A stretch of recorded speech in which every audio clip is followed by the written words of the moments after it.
Ayan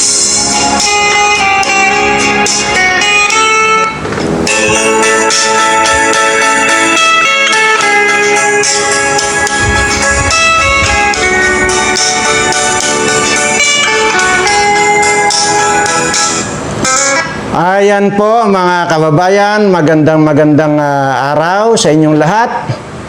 Sa lahat po ng aking mga subscribers, followers at mga viewers, sana po ay nasa mabuti kayong kalagayan lagi siyempre. At ligtas kayo sa anumang uri ng kapahamakan. Ligtas kayo sa lahat ng mga uri ng sakit. Ligtas din kayo sa uri ng mga kung ano paman na mga demonyo na kung nagkalat dito sa ating bansa. Ayan, at malayo na rin sana kayo dito sa mga may mga virus na mga politikong ito na may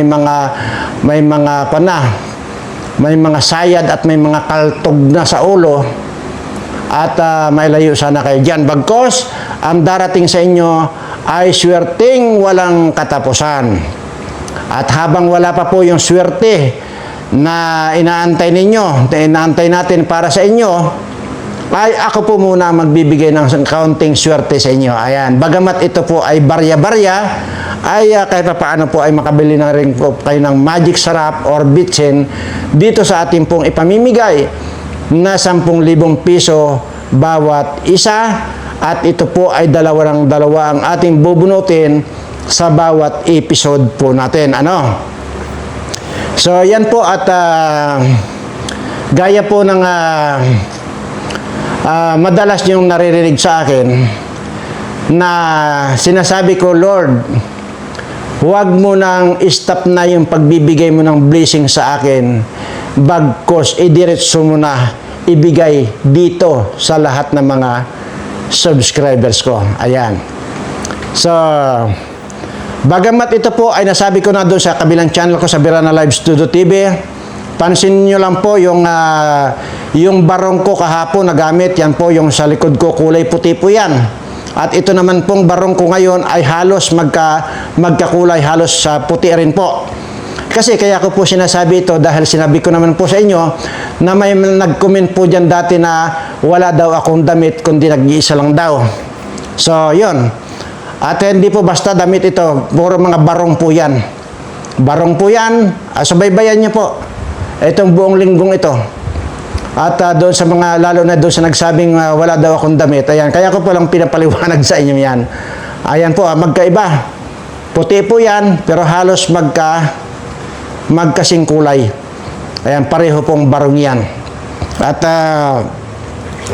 ito naman po ay ito naman pong mga barong kong ito ay sigurado po ako na ito po ay galing mismo sa blessings ng ating Panginoon na siya mismo ang nagbigay nito. Kaya po nakakabili ako nitong mga ganitong klaseng barong. Hindi po kagaya nitong sa mga politikong ito. At gusto pa nilang higitan ako. Ay hindi naman nila kaya na higitan ako dahil unang-una, yung mga pinagbibili nila ng mga barong nila ay galing po yan sa pinagnakawan. Galing din po yan sa atin din po yan. Imaginin nyo po. Bagamat ito po ay na-play ko na kanina doon sa Birana Live Studio TV ay ipi-play ko pa rin po sa inyo para sa ganun ay malaman nyo kung gaano po katalamak ang nakawan sa ating bansa. Ayan. Hindi biro ang halaga ng pondo na umano'y nawawala sa kaban ng bayan dahil sa korupsyon. At ang sinisisi rito ni Vice President Sara Duterte, si House Speaker Martin Romualdez. Anya sobrang laki na ng halagang nakurakot. Kaya kahit palitan pa si Romualdez, hindi na maipabalik ang ninakaw niya sa bayan. Si Jason Rubico sa balita. Hindi na po talaga may babalik kahit pasunugin niyang tikbalang na yan. Ano pa yan? At pero grabe, sobra ang pahirap nila sa taong bayan. Ito pa dahil para lang po malaman ninyo, ito pa isang pang pakinggan ninyo. 12 counts na Patong-patong na kasong kriminal ang kinahaharap ngayon ni House Speaker Martin Romualdez at mga kaalyado dahil sa umano'y 241 billion peso insertions sa 2025 national budget. 12 counts na patong-patong na kasong kriminal ang kinahaharap ngayon ni House Speaker Martin Romualdez at mga kaalyado dahil sa umano'y 241 billion peso insertions sa 2025 national budget. Imagine yan. Marinig niyo yan. Hindi po milyon ha, bilyon, baboy. 241 billion ang kinulimbat nitong mga animal na ito. Kasama na po yan, yung mga kasama niya dyan ng mga nakasuot na ng mga nakasuot na ng mga Rolex. Ha? Samantalang ng mga yan, nung mga hindi pa mga congressman yan, papasok pala ng congressman yan, kung hindi kasiyo, na di baterya ang gamit na relo yan, Psycho 5. Okay lang sana kung Psycho 5 na automatic, ay kaya di baterya. Pero ngayon, putang ina, ha? Milyon-milyon na po ang halaga ng mga relo nila, mga Rolex na yan. Kaya sabi ko nga sa inyo, ay gusto talaga nilang daigin ako eh. Ha? Pero, matumbasan man nila ito, hindi pa rin nila, wala pa rin sa utak nila na natumbasan na nila ako dahil alam nila sa sarili nila na ang ipinambili nila ng kanilang mga relo na yan ay galing sa nakaw. Ay ako, galing sa blessings ng ating Panginoon. Nahiya pa nga ako, pinagpaalam ko pa po ito sa ating Panginoon. At sa tuwing may bibilhin ako, nagpapaalam ako kasi nahihiya po ako sa ating Panginoon na kung bigay siya ng bigay, ay waldas naman ako ng waldas. Kaya yun po ang ugali ko, nagpapaalam muna ako sa ating Panginoon pagka meron akong bibilhin. Katunayan, kahit na hindi ko gusto, minsan, abay nabibili ko na lang at yun po ang sinyalis namin na siya na po ang may gusto na bumili ako ng ganung bagay. Sabi ko nga po sa inyo, hindi po ako maluhong tao. Kung inyo po akong makikilala sa personal, abay parang buy lang po ako. At wala po ako yung makikitaan sa akin na mataas na tao. Kasi kung ano po ako dati na hampas lupa at patay gutom, ganun pa rin po ang nasa utak ko. Ganun pa rin po yung kalooban ko na mapagpakumbaba pa rin po ako. Kung ano po yung dating nakasanayan ko nung ako'y hampas lupa at patay gutom, yun pa rin po ako ngayon. Wala pong nabago doon sa ugali ko. Kaya lahat po yan ay alam kong pahalagahan lahat yung mga blessings na binibigay sa ating ng ating Panginoon. At kailanman hindi ako nag-abuso. Lahat po, kung meron man po akong mamahalin na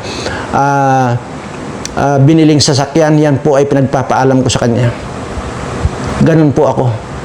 At ngayon nga po, di ba, ang sinasabi ko po rito, sino? Yung tao na narinig nyo na or na nagsabi na ini-stop na niya ang ating Panginoon sa pagbibigay sa kanya ng blessings. May narinig na po ba kayong taong ganon na nagsabi na, Lord, stop mo na yung pagbibigay ng blessing sa akin. Bagkus ibigay mo na lang dito sa mga followers ko at mga viewers ko. Mayroon po bang nagsabi yan na ibang tao maliban sa akin? Siguro naman po ay ako lang yon. Kasi ako po yung taong marunong makuntinto. Dahil ang sinasabi ko po rito, aanhin ko yung mga pinagkatiwala niyang kayamanan sa akin ng ating Panginoon. Aanhin ko yan. Hindi ko po makon yan. Hindi ko po kailangan yan sa buhay ko. Sa totoo lang. Hindi ko kailangan yan. Kaya nga sinasabi ko rito, mabuhay man ako ng 100 years old pa, ng 1,000 years old pa ako. 1,000 years ako mabubuhay pa. Hindi ko na po kayang ubusin yung mga kayamanang ipinagkatiwala sa akin ng ating Panginoon. So, aanin ko pa yan. Ang kaya nga ang sinasabi ko rito sa Kanya, Lord, stop na. Bagkos, ibigay mo na diretso dito sa mga followers at mga subscriber ko ang mga blessings na yan. Para sa ganun, makita ko, bago man lang ako mamaalam din sa mundong ito, ay makita ko yung mga subscriber ko na nabago na totally yung kanilang buhay. At ayan po, at sabi ko nga po ay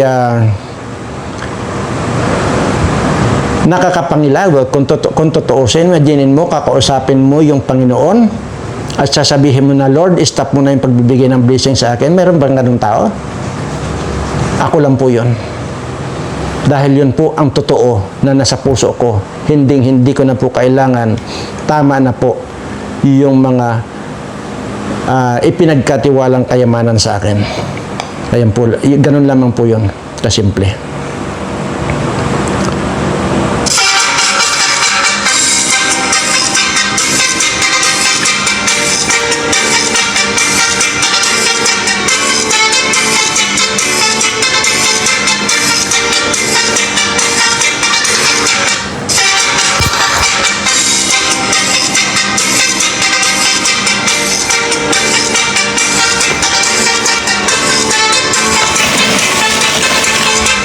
Ayan po. At kung gusto niyo po yung detalyado, yung pong sinasabi kong pakaingat kayo, panoorin niyo po yung in-upload ko kaninang alas 8 doon sa Birana Live Studio TV, ha? Panoorin po ninyo lagi at bagamat walang kakwenta-kwenta itong mga videos ko, ay panoorin nyo lang po. Baka sakaling malay natin, baka may kapupulutan din po kayong aral or ano pa man doon sa mga videos ko. Kaya ugaliin nyo po itong dalawang channel na ito, dito sa Birana Live Studio TV at saka dito mismo sa John Birana Vlogs, na kung saan dito tayo nag-rarapol. Ano? So yun po, panoorin nyo po, ugaliin nyo pong panoorin itong mga video ko, bagamat sabi ko nga sa inyo ay mga wala namang kakwenta-kwenta. At ngayon na po ay bunutin na po natin yung una pong mabubunot. Ito po ay tig 10,000, dalawa po ang ating bubunutin dito. Ito po naman po ay nahalukay ko na kanina bago ako humarap dito. Ayan. Siya po si congratulations. Ayan.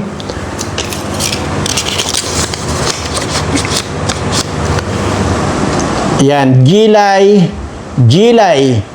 Kiambao. Ayan, si Gilay Kiambao po itong una nating nabunot. At pakiready lang yung cellphone mo, cellphone ninyo na mabubunot. At dahil pagkatapos ito ay tatawagan kayo ng secretary ko doon sa mismong messenger ninyo. Ano? So, doon pa po sa mga hindi pa po nakakapagpadala ng katibayan ng inyong napasubscribe, ay mag-send na po kayo ng inyong katibayan na nakapag-subscribe kayo dito sa dalawang channel, Birana Live Studio TV at saka dito sa John Birana Vlogs, para i-screenshot ninyo, i-send nyo sa Tariq Hassan Mirza, at yun ay mababasa ng aking sekretary yung inyong pangalan at gagawa na po kayo ng mga ganito, isusulat na kayo at ilalagay na po rito sa timbang ito, para kung ganito na nagrarapol tayo, nandoon po yung posibilidad na mabunot yung pangalan ninyo, kagaya nitong napapanood nyo ngayon. Ayan. So, yan po. Isunod na po natin yung pangalawa.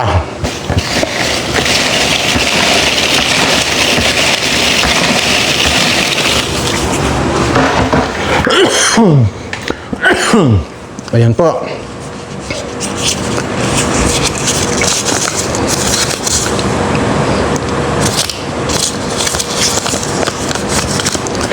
Ito po siya po si Yuli Abuan. Ayan po, congratulations Yuli Abuan. At ayun, paki-ready yung cellphone ninyo para tawagan kayo nitong sekretary ko pagkatapos lang natin.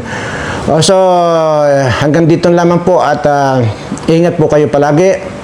Doon sa mga hindi pa po nabunot ay better luck next time. At mabubunot naman po kayo lahat. Pasasaan ba't hindi kayo mabunot dyan? Ay, nandyan na po yung mga pangalan ninyo eh. Talagang una-unahan lang po. Nandyan na eh, yung mga pangalan niya sa timba. Nandito na po lahat oh. So, ibig sabihin, posible po talaga mabubunot kayo. Kaya, tiyagaan lang po. At konting antay, konting tiis. Ika nga. So, ayan po. At total, barya-barya naman po ito. Ay, yun na lang. Pagpasensyahan nyo lang, pagkasyahin nyo lang yan kung ano man mabibili nyo yan, as in bitsin, at least makabili pa rin kayo ng posporo dyan. Maraming salamat at mahal na mahal ko po kayong lahat.